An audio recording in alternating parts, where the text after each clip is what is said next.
Allô? Donc, j'imagine que certains vont trouver ça pas mal surprenant de me voir avec des cheveux aussi courts. En effet, c'est pas mon look de prédilection. Moi, j'aime plus les longs cheveux de princesse. Mais en fait, j'ai eu une année, disons, spéciale. Et je suis enfin prête à raconter ce qui s'est passé. Euh, J'aimerais juste commencer par remercier mes proches qui ont été capables de pas trop placoter jusqu'à ce que moi, je sois prête à raconter mon histoire. Ça a été quand même long. Donc, voici le récit. Le 17 septembre 2020, en pleine deuxième pandémie, moi, je rencontrais un chirurgien qui a dit, et je cite, « C'est un gros cancer, ça va être une grosse année, va falloir que tu arrêtes tout. » Une semaine avant ma fête de 29 ans, je venais d'apprendre que j'avais un cancer du sein. Un gros cancer du sein à part de ça, dans mes mini-seins. Pour la Marie d'avant qui avait peur des dentistes puis qui avait versé une larme en se faisant tatouer un petit triangle de 1 cm, c'était la fin du monde. Moi, je vivais ma vie tranquille en confinement. Je m'entraînais, je continuais ma thèse de doctorat, j'enseignais, j'étais embarquée dans plein de projets. Puis là, bam! Cancer, chimiothérapie. 6 mois de chimiothérapie, 16 traitements pour être précise. Perte de cheveux, perte de sourcils, perte de cils, beaucoup de tests, beaucoup d'allers-retours à l'hôpital, beaucoup de peur, beaucoup de larmes, beaucoup d'aiguilles, une opération, une reconstruction, une convalescence, puis maintenant de la radiothérapie. Aujourd'hui, j'ai plus le cancer, puis j'ai des nouveaux seins, version améliorée, merci la science. J'ai des nouveaux cheveux qui repoussent lentement, des nouveaux cils. Si les détails de tout ça vous intéressent, là, ben, tout a été documenté. Ça va être un documentaire qui va s'appeler Les Jours, qui est réalisé par Geneviève Duluth de Selle. Il va sortir, je sais pas quand, on est encore en train de filmer des trucs, mais je vais vous tenir au courant. Donc, si j'ai attendu aussi longtemps avant de faire une annonce, c'est pour diverses raisons. Vraiment, j'étais pas sûre que je voulais en parler parce que de un, j'avais pas envie d'être perçue comme faible ou malade. J'avais peur que ça affecte ma carrière, que ça affecte mes contrats. J'avais pas envie de faire pitié. J'avais pas envie que les gens se mettent à me parler de cancer quand j'allais bien puis j'y pensais pas. Puis au début, tu sais, ça arrivait pas vraiment souvent. Numéro 2, ceux qui me connaissent savent que je suis quand même positive. Donc, je voulais pas en parler avant d'avoir des bonnes nouvelles à raconter. Et là, c'est le cas. Donc, si je parle de mon aventure médicale aujourd'hui, c'est pour 3 raisons principales. Numéro 1, partager des bonnes nouvelles. Numéro 2, sensibiliser à l'auto-examen des seins, particulièrement chez les femmes dans la vingtaine. Et numéro 3, donner quelques conseils aux personnes qui côtoient des gens avec un diagnostic de cancer. Donc, on y va avec les bonnes nouvelles d'abord. Première bonne nouvelle que je veux partager, c'est que la chimio, là, c'est possible que ce soit vraiment moins pire que ce qu'on imagine. C'est pas comme dans les films. Ça peut fatiguer. Moi, j'ai même pas eu de fatigue, mais ça peut fatiguer, sauf que les effets secondaires maintenant sont vraiment contrôlés avec les médicaments. Quand on m'a parlé de chimio, pour moi, c'était pas mal le pire scénario qui pouvait se passer. Je m'imaginais alitée, nauséeuse pendant 6 mois. Mais finalement, j'ai jamais arrêté de travailler. J'ai fait des randos en montagne. J'ai continué de m'entraîner au gym avec mon entraîneur quand on avait le droit d'aller au gym. J'ai jamais eu mal au cœur, jamais vomi, jamais eu mal nulle part. Pour mes cheveux, ben, j'ai acheté une perruque à 2300$ que j'ai portée pas mal toute l'année. Merci Kylie Jenner d'avoir rendu les perruques à la mode. Bonne nouvelle numéro 2, une de mes grosses peurs par rapport au cancer, c'était d'être perçue comme faible, malade, frêle, pas attirante. Sauf qu'en rétrospective, je sais que je me suis jamais sentie malade. C'est ça qui est bizarre. T'sais, à l'extérieur, on a l'air décalisse, excusez le blasphème, mais à l'intérieur, on ne le sent pas nécessairement. Mais surtout, ce qui a fait la différence pour moi, c'est que j'ai eu la chance de côtoyer d'autres femmes de mon âge dans la même situation. Puis laissez-moi vous dire qu'elles sont loin d'être faibles, malades, puis pas attirantes. C'est des femmes fortes, lumineuses, motivantes, qui savent apprécier les petites choses puis qui s'en font pas avec des niaiseries, puis qui prennent jamais leurs proches pour acquis. Fait que merci à toutes mes sœurs de combat de m'avoir inspirée. Quand je vous voyais lumineuse, vivante comme ça m'encourageait, puis j'étais capable de me dire « Ok, ben c'est pas si pire finalement. C'est juste dans l'esprit collectif, là, le mot cancer, le mot chignon, ça fait peur. Mais c'est pas obligé d'être si pire. » Donc, bonne nouvelle numéro 3, avoir peur de mourir, là, ben, ça te donne de la perspective en maudit. Hein.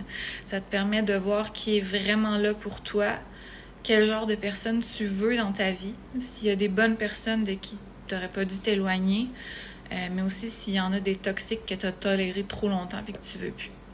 Fait que j'ai 29 ans, puis la vie vient de m'apprendre à être vraiment moins chialeuse, puis j'ai fait un petit ménage dans mon cercle social. Donc, deuxième point que je voulais aborder, c'est l'auto-examen des seins. Honnêtement, là, moi, j'avais jamais fait ça de ma vie. Dans ma tête, le cancer du sein, ça arrivait aux vieilles madames pas en forme qui avaient plein de cancer du sein dans leur famille. Mais non, c'est pas ça. Moi, j'avais 28 ans. J'étais dans la meilleure shape de ma vie, des beaux abdos définis. Je battais des records de musculation au gym. Il n'y a aucun cancer du sein dans ma famille. J'ai même fait des tests de génétique. On a testé 26 gènes. J'étais négatif. C'était négatif pour les 26. J'ai souvent pleuré en demandant à mes docteurs pourquoi, qu'est-ce que j'ai fait de pas correct. Puis, ils n'ont pas de réponse. Pour l'instant, les études pointent vers une combinaison de facteurs, la pilule, le stress, l'environnement, l'alimentation, mais il n'y a pas de résultat concluant. Donc, il n'y a personne à l'abri. Alors, dites à vos sœurs, vos mères, vos tantes, vos cousines de checker leur sein régulièrement pour savoir ce qui est normal, puis repérer tout de suite quelque chose qui est anormal. Moi, quand j'ai touché après avoir senti une mini-douleur, j'étais même pas sûre que c'était anormal. Tu sais, j'aurais pu ne pas aller consulter. Là. Je sais pas pourquoi je suis allée. Je pense que j'avais un mauvais feeling, mais tu sais, j'ai fait toucher ma mère, j'ai fait toucher mon chum dans ce temps-là, puis les gens, ils sentaient pas ce que je sentais. Ils me disaient que c'était pareil. Fait que c'est pas toujours évident. C'est pour ça que c'est important de faire un examen régulier pour savoir c'est quoi qui est normal, dans le fond. Si j'avais pas consulté, là, il aurait pu être trop tard. Oui, le cancer du sein, il est bien connu, mais c'est un cancer vraiment agressif, surtout chez les femmes plus jeunes.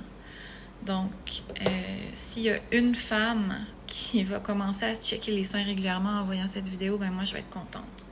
Parce que si c'est pris à temps, ben il y en a des solutions. Plus c'est pris tôt, plus c'est facile à régler. Moi, si je l'avais pris plus tôt, peut-être que j'aurais pu m'éviter la chimio. Troisième point que je voulais aborder, j'aurais voulu mettre mon grain de sel puis donner quelques conseils là, strictement basés sur mon expérience aux personnes qui côtoient ou qui côtoieront des gens atteints de cancer. Parce qu'une personne sur 3 va avoir un cancer dans sa vie, donc on peut supposer que tout le monde a ou aura un proche avec un diagnostic. Donc, mon conseil numéro 1, ce serait de ne pas traiter la personne différemment avec pitié. Il n'y a rien de pire que se faire regarder par quelqu'un les yeux pleins d'eau une journée que toi, tu te sens forte. Quand on pogne le cancer, là, on perd nos repères.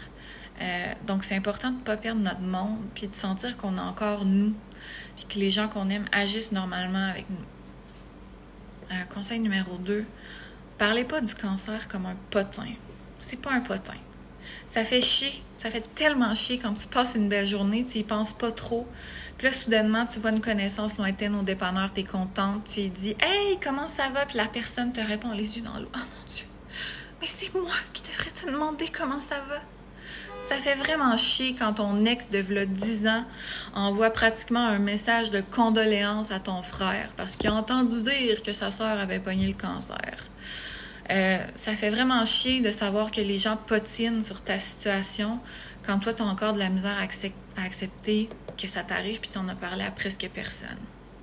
Donc, tenez votre langue jusqu'à ce que vous ayez le OK de la personne.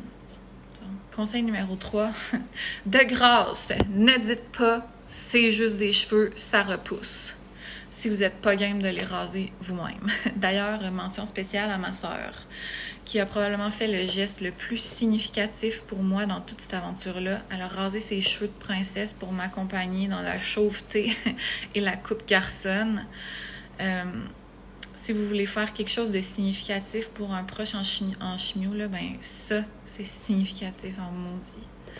Mon frère puis mon père se sont rasés en même temps que nous aussi. Ça a rendu cette étape horrible, la plus horrible de toute l'aventure, selon moi. Beaucoup moins pire pour moi. Fait que merci. Ensuite, conseil numéro 4, attendez pas que la personne vienne vers vous. La personne n'ira pas vers vous. Quand on pogne le cancer, là, on se sent déjà pas mal comme un fardeau pour nos proches. On a fait beaucoup de crises, puis ça va pas bien. Donc, on n'a pas tendance à aller vers les autres pour se plaindre, en plus de nos crises d'angoisse incontrôlables. Donc, les choses qui m'ont fait le plus de bien, c'est quand mes amis ou mes proches m'écrivaient « Bon, qu'est-ce que tu fais là? Let's go, on va marcher. Let's go, on fait un workout sur Zoom. Let's go, on construit une patinoire. Let's go, on part en rando. » Ou quand mes amis débarquaient chez moi avec des biscuits ou des cupcakes, puis ils me changeaient les idées pour la soirée. Merci. Dernier point que je voulais aborder, je voulais juste mentionner que le système de santé, là, quand on a vraiment, vraiment besoin, même en temps de pandémie, ben, il est merveilleux. Il est merveilleux, entre autres, grâce aux différentes fondations qui offrent différents services et types d'appui aux personnes avec un diagnostic. Donc, sur mon profil, je vais commencer une levée de fonds pour la Fondation québécoise du cancer du sein. Si jamais vous avez envie de faire une petite différence dans une vie chamboulée par un cancer. Puis si vous avez écouté ça, ben merci et n'oubliez pas de checker vos boules régulièrement.